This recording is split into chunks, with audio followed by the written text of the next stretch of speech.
కొత్తదనం ఉంది. అంటే it's all exciting things. Radio నేను కాఫీ తాగుతున్నా, నిక్కరేసుకెళ్ళినా ఎవరికి తెలియదు, అంటే తెలియదు బయటే మైక్లో మాట్లాడడం. అప్పుడే అసలు చాలా బాధలున్నా కష్టాలున్నా చాలా ఎనర్జెటిక్గా వాయిస్ పెట్టి మాట్లాడే టైప్ ఆఫ్ ఎంటర్టైన్మెంట్ అది. అండ్ అక్కడ కన్వే చేయడానికి కానీ మెసేజ్ ఇవ్వడానికి కానీ ఎంత స్మార్ట్గా ఇవ్వాలి. అంటే మనం క్లాస్ పీకితే ఎవరు వినరు, మనం చెప్తే సర్లే పని చూసుకో అంటారు. మీరు విన్నారంటే ఎవరు వింటారు, ఎవరు వినరు. సో అందుకని పని చూసుకో అంటారు. కాబట్టి ఏదో సరదాగా వాళ్ళకి అర్థమయ్యే భాషలో చెప్పడం, ఇలా అని ఏదైనా రూల్స్ గురించి కానీ ఏదైనా జరుగుతుందా. రేడియో నుంచి బయటకు వచ్చిన తర్వాత టెలివిజన్ వాజ్ బిగ్ టాస్క్. ఎందుకంటే you have to groom your self. ఎలా ఉండాలి, ఎలాంటి బట్టలు వేసుకోవాలి, how should you keep your self fit, and మనం మాట్లాడే పదాలు ఏంటి, మనల్ని ఎలాంటి ఆడియన్స్ చూస్తున్నారు, మనం ఎలాంటి ఆడియన్స్కి ఎంటర్టైన్మెంట్ ఇస్తున్నాం, ఇవన్నిటినీ I was like different world. అది ఒక ప్రపంచం. అండ్ ఇందాక మీతో అన్నట్టు ఎవరు లేనప్పుడు, అంటే ఎగ్జాంపుల్స్ ఏం లేనప్పుడు ఏదైనా చేస్తున్నప్పుడు what ever you should do, what ever you do it should be right. ఎందుకంటే తర్వాత మనల్ని ఫాలో అవుతారు, లేదా మన మీద వేలు పెట్టి చూపిస్తారు అడ్రస్ చేసి. So all I want was I was comfortable doing all the shows. I was lucky enough. పిల్లలతో చేశాను, స్టూడెంట్స్తో చేశాను, లేడీస్తో చేశాను, కపుల్స్తో చేశాను, ఎల్డర్ పీపుల్తో చేశాను, నీడీ పీపుల్తో చారిటీ ఫండ్ రైజింగ్ షోస్ చేశాను. ఇలా డిఫరెంట్ సింగింగ్ షో చేశాను, డ్యాన్స్ షో చేశాను, టాప్ మోస్ట్ సెలబ్రిటీస్తో చేశాను, టాక్ షో, నా ఓన్ షో, నా ప్రొడక్షన్లో నేను సొంత కంపెనీ పెట్టాను. సో ఇవన్నీ ఇవన్నీ నాకు ఒక it was like full meals. అన్నీ పూర్తిగా ఇది చేయాలి, ఇవి చేయాలి, ఇవి చేయాలి చేసినప్పుడు, అంటే మా అమ్మగారు లాంటి వాళ్ళు వాళ్ళ పిల్లలతో కలిసి చూడగలిగే షోస్ చేయాలి. ఏం చేస్తున్నా ఆ గంట సేపు అందరూ కూర్చోగలగాలి. కొన్నిసార్లు వాళ్ళని ఛానల్ మార్చాలనిపిస్తుంది. కొంచెం హిందీ షోస్ చూసినా ఏదైనా షోస్ చూసినా కొన్ని మారుస్తాం ఇలా తెలుగులో అలా. సో నేను ఏంటంటే ఓకే ఫ్యామిలీ ఎంటర్టైనర్ ఇవ్వాలి వాళ్ళకి. అందుకని అన్ని ఏజ్ గ్రూప్స్ వాళ్ళకి. ఇప్పుడు చిన్న పిల్లలు కూడా గుర్తుపడితే నాకు చాలా సరదా వస్తుంది. ఎందుకంటే వాడు పుట్టే టైంకి నేను 2-3 షోలు అయిపోయినవి. వాళ్ళు పెరిగి కొంచెం పెద్దవాళ్ళు అయిన తర్వాత ప్రదీప్ అన్న, ప్రదీప్ మామ అని పిలుస్తారు చిన్న పిల్లలని. So I feel very nice. అంటే ఆ ఏజ్ గ్రూప్కి నాలో ఉన్న ఒక కోతి అటు ఇటు ఎగురుతుంటే వాడికి చాలా ఇంట్రెస్టింగ్ ఉంటుంది చిన్నపిల్లాడికి కూడా, అన్న ఇది అని. So TV is something biggest, దాన్ని ఏమంటామండి, weapons, biggest something medium to reach in to people's heart. హాల్లో, బెడ్రూమ్లో, ఎక్కడున్నా వినిపిస్తుంది. ఇప్పుడు ఇంకా ఫోన్లో కూడా వచ్చింది. So it's nice being in television అండి. అండ్ మూవీస్ అంటారా, అదొక మహాసముద్రం, అది వేరు అసలు. I was lucky and blessed. ఇలాంటి ఒక టీం దొరికారు నాకు. చక్కగా యాక్ట్ చేసే ఒక హీరోయిన్, మమ్మల్ని చక్కగా యాక్ట్ చేయించిన మా డైరెక్టరు, మేమంతా వర్క్ చేసుకోవడానికి అంత స్పేస్ క్రియేట్ చేసిన మా producer. So this all things I was lucky. So నాకు కష్టం అనిపించలేదు, బట్ టీవీలా కాదు అని మాత్రం తెలుసు. అందుకే ఈ సినిమాలో మీకు యాంకర్ ప్రదీప్ కనపడ్డు, మా డైరెక్టర్ గారు క్రియేట్ చేసిన పాత్రే కనిపిస్తుంది. ఆయన ఎలా బట్టలు వేసుకోమన్నారు, ఎలా మాట్లాడమన్నారు, ఆ పాత్ర. ఎందుకంటే యాంకర్ ప్రదీప్ కావాల్సి టీవీలో ఉన్నాడు, మళ్ళీ అతను తీసుకెళ్ళి అక్కడ పెట్టాను. దానికి మళ్ళీ పాపం వీళ్ళు పాప్కార్న్, కూల్ డ్రింక్, పార్కింగ్ కలుపుకుని 300 రూపాయలు ఖర్చు పెట్టి నా కోసం 3 గంటలు థియేటర్లోకి ఎందుకు. So wanted to give them something else, కొత్తగా ఏదైనా అని మేము చేసిన ఈ ప్రయత్నం ఈ ఉగాదికి. కానీ ఫర్ ద ఫస్ట్ డేస్ మీరు టీవీలోకి ఎంటర్ అయ్యేటప్పుడు ఒక్క అవకాశం కోసం తిరిగిన రోజు దగ్గర నుంచి ఈరోజు ఎంతోమంది సెలబ్రిటీస్ కొంచెం టచ్లో ఉంటే షోకి ప్రదీప్ గారి దగ్గర నుంచి పిలుపు రాగానే వాళ్ళు ఇంకేం ఆలోచించకుండా వచ్చే స్టేజ్కి ఈ మాటల్లో చెప్పారంటే ఏం చెప్తారు? గుర్తుందా మీకు ఒక్క అవకాశం కోసం? కానీ స్టిల్ రిమెంబర్, క్లియర్గా పిక్చర్స్ ఉండేవి. ఆఫీస్కి వెళ్ళేవాడిని, కలిసేవాడిని అందరినీ. రేడియో కూడా ఒక 3 months డైలీ వెళ్ళేవాడిని ఆఫీస్కి. వాళ్ళు అడిగేవాళ్ళు, రాకండి ప్లీజ్ మీరు, మాకు ఓకే అయితే మేము ఫోన్ చేస్తాం, మీకు చెప్తాం. అంటే ఫోన్ దొరకకపోవచ్చు, మీరు మర్చిపోవచ్చు, ఒకవేళ నన్ను చూస్తే మీకు గుర్తొస్తుంది, ఓ ఈ అబ్బాయి ఆడిషన్స్ ఇచ్చాడు కదా.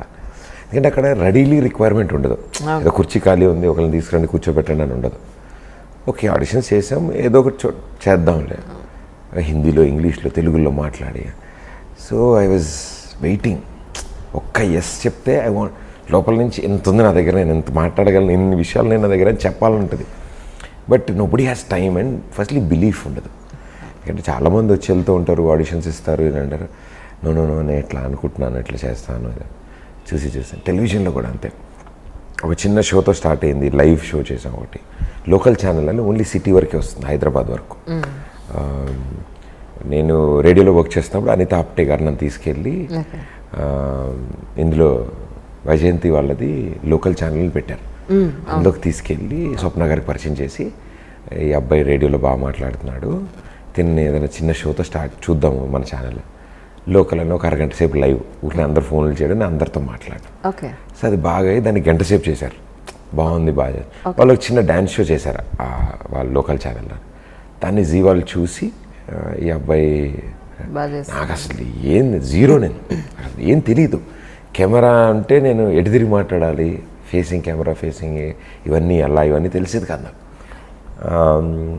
సో ఆ టైంలో అందరూ సపోర్టివ్గా, అందరు సీనియర్స్ ఉండేవాళ్ళు, ప్రభాకర్ గారు వాళ్ళు ఒక టీము, ముమైత్ ఖాన్ గారు ఒక టీం, అలా చిన్ని ప్రకాష్ మాస్టర్ అంటే ఆయన చెప్పారు, మాట్లాడుతున్నప్పుడు రెడ్ కలర్ లైట్ పంచ్ అవుతుంది కెమెరా పైన, అది నువ్వు ఎవరితో మాట్లాడి నీకు కనిపిస్తుంది ఇటు సైడ్ రెడ్ లైట్, కానీ అటువైపు తిరుగు, సో ప్రొఫైల్ ఇలా తిరిగి ఇలా.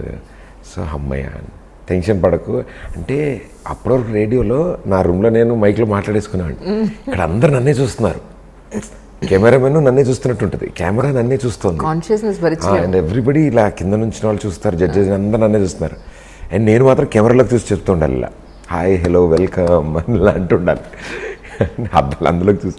సో వెరీ ఇంట్రెస్టింగ్ థింగ్స్ అవన్నీ. బట్ ఆ ఆపర్చునిటీ రావడానికి, అంటే దాని తర్వాత కూడా, దానికి ముందు కూడా ఐ వాజ్ వెరీ, ఒక్క ఛాన్స్ వస్తే బాగుండు, ఒక్కసారి వస్తే ఐ వాంట్ గివ్ 1000%, ఏదైనా మంచి చేద్దాం. అది నాలాగా అలా చాలామంది ఉన్నారు, కొన్ని వేలలో లక్షల్లో ఉన్నారు. ఆ ఒక్క ఛాన్స్ ఏదో ఒక రోజు అవతల వ్యక్తికి ఆ నమ్మకం కలిగి వాళ్ళకి అవకాశం వస్తే బాగుండు అనిపిస్తుంది. ఎందుకంటే ఐ నో ద పెయిన్. నా దగ్గరికి కూడా ఎవరైనా వచ్చినప్పుడు నాకు అది నిజంగా బాగా తెలుసు. నాకు ఏంటంటే, అన్న మేము ఇట్లా చేద్దాం అనుకుంటున్నాం, మాకు ఏదైనా ఆపర్చునిటీ, ఓకేమ్మా దిస్ నాట్ ద ప్రొసీజర్, ఇలా కాదు, ఇలా వెళ్ళండి. బికాస్ నాకు చెప్పేవాళ్ళు ఎవరు లేరు. సో అట్లీస్ట్ నేను చెప్పగలిగిన టైం వచ్చినప్పుడు let me guide them properly. మేము ఇట్లా, నేను ఆర్టిస్ట్ అవుదాం అనుకుంటున్నాను, నేను డ్యాన్స్ చేద్దాం. I said make a video, YouTube videos చేయండి, యూట్యూబ్లో పోస్ట్ చేయండి, జనాలు కమెంట్ చేస్తారు, పబ్లిక్కి బాగా నచ్చితే డెఫినెట్లీ కంపెనీలకు నచ్చుతారు. ఇఫ్ యూ గో వైరల్, మీకు కొన్ని వ్యూస్ రాగానే తీసుకొస్తారు, ఇన్స్టాగ్రామ్లో పెట్టండి, ఇట్లా టిక్టాక్లో చేయండి అని చెప్పినప్పుడు వాళ్ళకి అలా నిజంగానే ఆపర్చునిటీస్ రావడం, వాళ్ళు ఒక డిజిటల్ సెలబ్రిటీస్ అవ్వడం, ఇట్ ఈస్ నైస్. అంటే మా టైంకి అవేం లేవు. We never had YouTube, we never had internet అంతగా, ఐ మీన్ వైడ్గా ఎవరు వాడేవాళ్ళు కదా, అందరు టెలివిజనే చూసేవాళ్ళు షోలో. సో ఆ డేస్ నుంచి కొంచెం టచ్లో వరకు ఆర్టిస్టులు ఏమో నాకు ఫర్ మీ ఎవ్రీడే అలాగే ఉంటుంది స్టార్ట్. ఇప్పటికీ నాకు ఏదో ఒకటి ఉంటుంది ఫ్రెష్. ఇప్పుడు చూడండి, సినిమా చూస్తే బాగుండు, ఒక్క ఛాన్స్ ఇవ్వండి, మీరు మా సినిమా చూస్తే జనాలు ఎలా రియాక్ట్ అయినా పర్లేదు, మా ఎఫర్ట్ ఒక్కసారి చూస్తే బాగుండు అంటే చూసారంటే ఇప్పటికి కూడా ఇంకా ఒక 1 ఛాన్స్ కోసం ఉంటాం, ఒక్కసారి చూడండి అని. సో కొంచెం టచ్లో చేస్తున్నా కూడా అదేవండి అండి, ఒక్కసారి వచ్చి చూడండి షోకి అంటే. ఎందుకంటే ఆ టైంలో కూడా 2015 ఆ టైంలో ఫిల్మ్ యాక్టర్స్ అంతగా టీవీ షోస్కి వచ్చేవాళ్ళు కాదు, and at the most interviews ఉండేవి అంతే. అని ఒక షోకి వచ్చి కూర్చుని కౌచ్లో మాట్లాడంటే అప్పటికి చేసిన వాళ్ళు కూడా పెద్దవాళ్ళు చేశారు. జయప్రద గారు చేశారు, చార్మి గారు, రమ్యకృష్ణ గారు, ఇలా వీళ్ళు చేసేసినవే అంటే. అండ్ మగవాళ్ళు చేయలేదు అప్పటికి, అదొకటి ఇష్టం. అండ్ నేనేమో అందరు సీనియర్స్ని పిలవాలనుంది, కొత్త వాళ్ళని పిలవాలనుంది, youngster. But mine is a different atmosphere. నాకేమో సెలబ్రిటీ కూడా మనిషే కదా, వాళ్ళకి ఎమోషన్స్ ఉంటాయి కదా, వాళ్ళు నవ్వుతారు, కోపడతారు, అల్లరి చేస్తారు. అవి ఎందుకు చేయకూడదు వాళ్ళు నా షోలో? ఎందుకు సరదాగా మాట్లాడకూడదు? వాళ్ళ స్కూల్ గురించి, కాలేజ్ గురించి ఎందుకు చెప్పిన చాలా సందర్భాల్లో చెప్పు ఉండొచ్చు, కానీ జనాలకి నిజంగానే తెలియదు. సో ఇప్పుడు చెప్తే బాగుంటుంది కదా వాళ్ళ నోటి నుంచే. ఎవరెవరో ఏంటేంటో రాసే బదులు వీళ్ళే చెప్తే కరెక్ట్ కదా అని అనిపించి స్టార్ట్ చేసినప్పుడు అప్పుడు కూడా అంతే, ఒక్క ఛాన్స్ ఒక్కసారి వచ్చాడు. బట్ ఒక 4-5 ఎపిసోడ్స్ టెలికాస్ట్ అయ్యే టైంకి ఎవ్రీబడి అండర్స్టూడ్. నేను అడగగానే వీలు చూసుకుని అందరూ లేదా సినిమా అప్పుడు వస్తాం, ప్రమోషన్స్కి వస్తాం అని చెప్పి గాట్ మీ టు 120 ఎపిసోడ్స్ చేశాను నా సొంత ప్రొడక్షన్లో. మోర్ దాన్ 150 దాటి సెలబ్రిటీస్ నా షోకి వచ్చినందుకు ఇట్స్ వెరీ హ్యాపీ. సో అదే అన్నా కదా, ఇట్స్ నెవర్ ఎండింగ్ ప్రాసెస్. ఇందా మీరు అన్నట్టు ఒక్క ఛాన్స్ అని అడిగిన దగ్గర నుంచి కొంచెం డచ్లో వరకు వచ్చాయంటే కొంచెం డచ్లో కూడా అదే ఒక్క ఛాన్సే అందరిని అడగడం. It's nice journey, I like it. సెలబ్రిటీస్తో మీరు స్టార్టింగ్ మీరే మాట్లాడి వాళ్ళని ఒప్పించేవాళ్ళ? అన్నీ 120 ఎపిసోడ్లు నేనే వెళ్ళాలి. అవునా?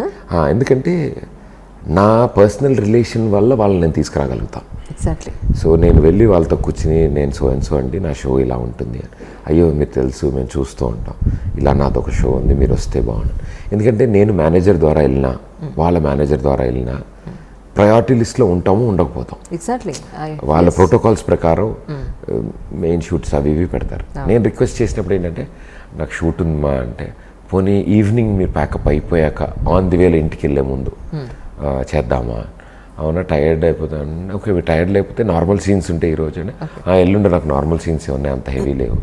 అయితే ప్యాకప్ అయ్యి హోటల్కి వెళ్ళిపోయే ముందు I'll go hotel change and come 7 o'clock 8 o'clock ఓకేనా?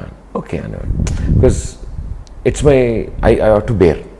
నేను స్టూడియో రెంట్కి తీసుకుంటాం, ఫ్లోర్ ఏసీ, కరెంట్, 150 మంది క్రూ, బ్రేక్ఫాస్ట్ లంచ్ డిన్నర్ మొత్తం పర్సూట్ చేసేవాడిని. అది మొత్తం ఖాళీ own production. Yeah, without any experience first అలాగే దూకా రంగంలోకి. ఛానల్ సపోర్ట్ ఉంటుంది కదా, ఛానల్ సేస్ మేము ఉన్నాము మీరు చేయండి అని. బట్ ప్రాబ్లం ఎట్లా అంటే ఆ షోకి కాంటెంట్ రాయాలి, వాళ్ళని ఏం అడుగుదాం అనేది నా టేక్ ఉంటుంది కదా. నా రైటర్స్ పెట్టుకున్నా ఎలా ఉన్నా వాళ్ళకి ఇలా ఇలా ఇలా ఈ ఫార్మాట్లో ఆ ఆర్టిస్ట్ ఎంత కంఫర్టబుల్ ఎలాంటి గేమ్స్ ఆడడానికి, సరదాగా ఆడడం, వాళ్ళ లైఫ్ స్టోరీ. మళ్ళీ దానికి నా వాళ్ళు ఎవరు ఫోన్ చేసినా రిసీవ్ చేసుకోరు. నేను ఫోన్ చేసి అమ్మ నేను సో అండ్ సో అబ్బాయి ఆయన ఇలా వస్తున్నారండి షోకి, సో ఆయన గురించి మేము కొంచెం చెప్తారా, చిన్నప్పుడు ఎలా ఉండేవాళ్ళు అని అన్ని పాయింట్స్ రాసుకొచ్చి, ఒక వీడియో బయట ఏదైనా ఉందా చిన్నప్పుడు పిక్చర్స్ ఏమైనా ఉన్నాయో ఇవన్నీ కలెక్ట్ చేయాలి. అది నేనే మాట్లాడాను, వాళ్ళ ఫ్రెండ్స్ కూడా